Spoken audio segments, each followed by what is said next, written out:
પોરબંદર કે જ્યાં શહેરમાં દીપડાના આટાફેરાના સીસીટીવી ફૂટેજ વાયરલ થયા। લાલ પેલેસની સામેની બાજુએ દીપડાના આટાફેરા જોવા મળ્યા।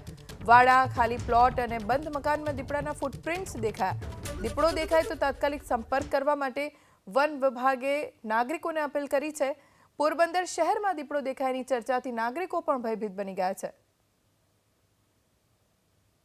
પેરેડાઇઝ વિસ્તારમાં પ્રકાશભાઈના ઘરની આજુબાજુમાં દીપડો દેતા 2 દિવસ પહેલાં એની આજે અમને જાણ કરી એટલે અમે સ્થળ તપાસમાં આવ્યા છીએ અને હવે આગળની કાર્યવાહી જો અમને એવું લાગશે તો અમે પાંજરું મૂકશું।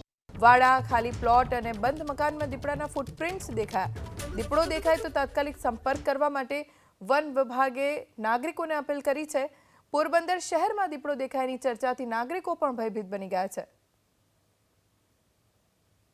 પેરેડાઇઝ વિસ્તારમાં પ્રકાશભાઈના ઘરની આજુબાજુમાં દીપડો દેતા 2 દિવસ પહેલાં એની આજે અમને જાણ કરી એટલે અમે સ્થળ તપાસમાં આવ્યા છીએ અને હવે આગળની કાર્યવાહી જો અમને એવું લાગશે તો અમે પાંજરું મૂકશું।